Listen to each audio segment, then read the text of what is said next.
All right. This will be a really challenging opener for us.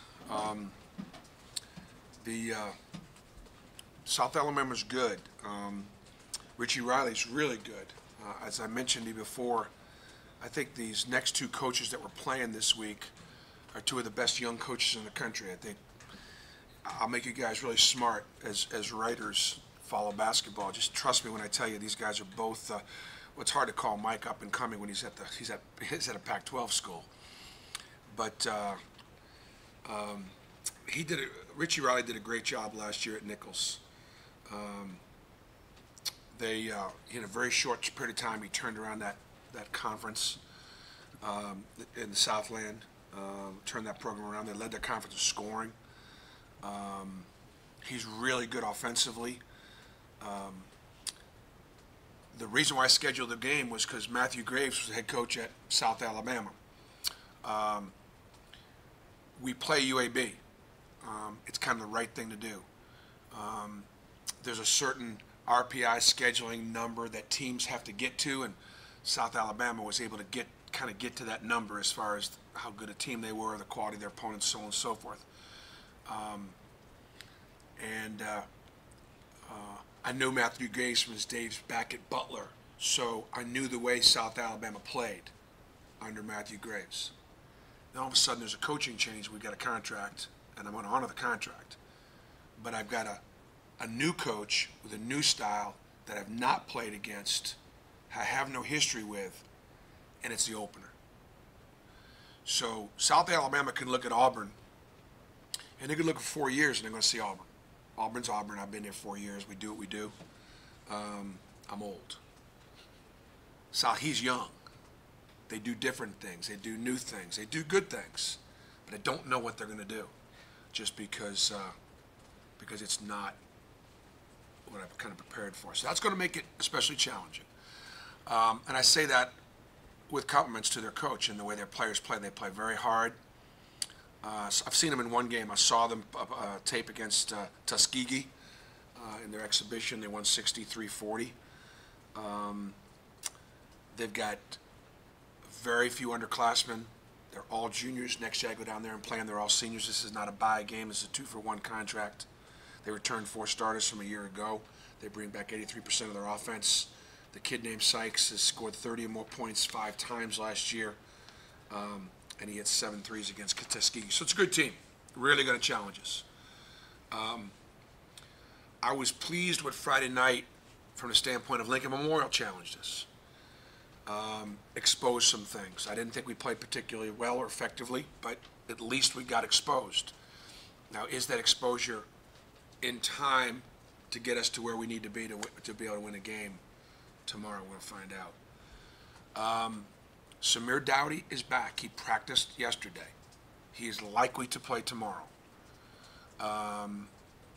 Typically, my rules are, first of all, I don't decide when they're ready. The trainers decide, along with the student athletes. But if you can't go through a contact practice, which typically would happen 2 days before a game, not the day before, then you probably aren't going to be ready to play.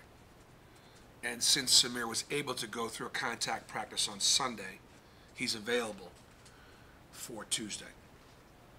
So I would call him likely. Austin's still out and hasn't had that contact practice yet, and it's a possibility we could get him later in the week or next week. Excited about the opener. Excited. Hope we get a great crowd.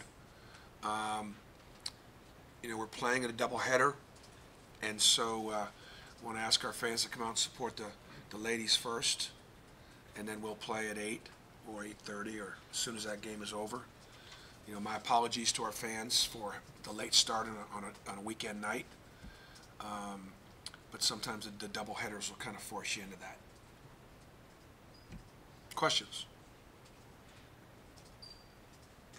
How good is it to have Samir back, knowing that you don't have D'Angelo in this game now that he's out for the first time? It was great to have him back. And as we go through games and practices, he'll be much more kind of indoctrinated into what we're doing. I always feel worse for the player coming back as opposed to even the team, because just in Samir's case, let's just say the 3 weeks that he's missed, he is going to be close to being whatever percent he is physically. But the whole learning curve, all that we've done in 3 or 4 weeks without him, all the experiences he didn't play against our exhibition game, he didn't play in the scrimmage, he's missed the last couple. He's behind.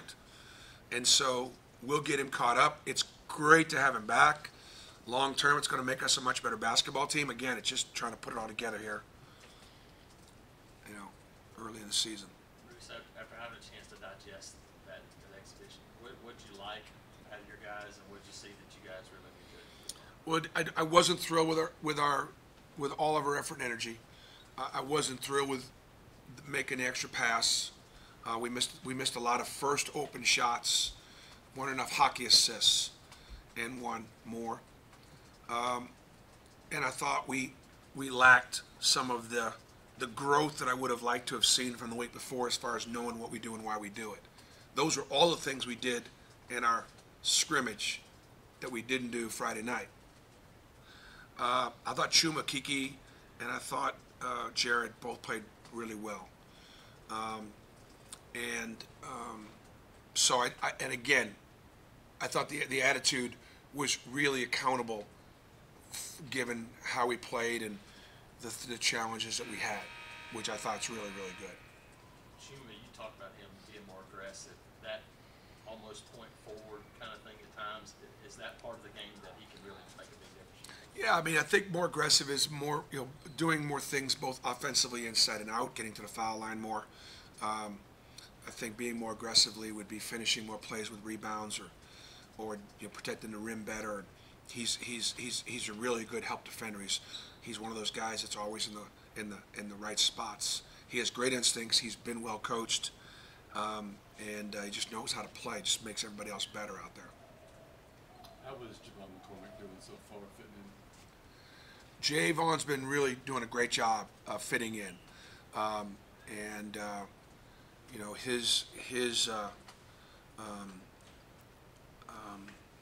I thought Lincoln Memorial's quickness was able to match his quickness. So the advantage that he has typically as a player was taken away because they were really quick.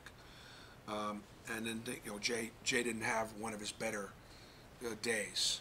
So because we're just trying to get to know him, and he's trying to get to know us, we're just going to see how that progresses. But I could tell you that it's great to have him because it was a huge hole in our lineup. What do you think he brings the most? Or do you kind of Well, I think he brings the ability to break the defense down. I think he's good with the ball in his hands on the break. He's a great teammate. He's hardworking. Quickness and speed. I'd like to see him continue to be more effective defensively.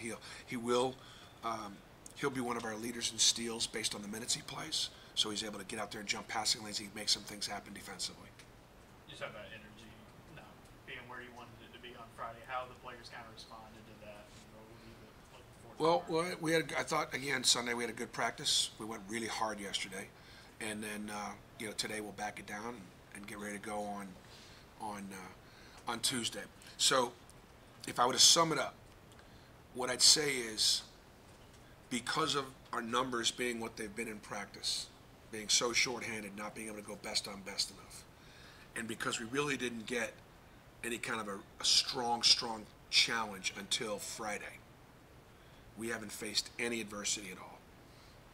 And so South Alabama is going to put us in a lot more adverse situations than I've been able to put us in practice, or our exhibition season was able to put us in. And so we're just going to have to see how we react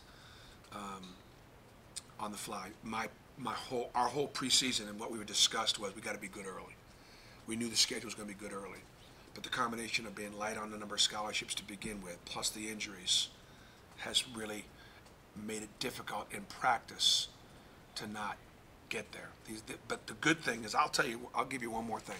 I told our guys, I said, if we're good enough to win this week, we're good enough to go to Maui and play with the teams that we're going to play with out there. These two teams this week are going to give us a real barometer. And I know you would expect that about Washington. You may not be expecting it about South Alabama, but just trust me on it. If Samir's able to play tomorrow, how likely is it to see him, Jared, and Bryce on the court at the same time? You'll see those three guys on the floor at the same time. At times. Okay, guys, thanks.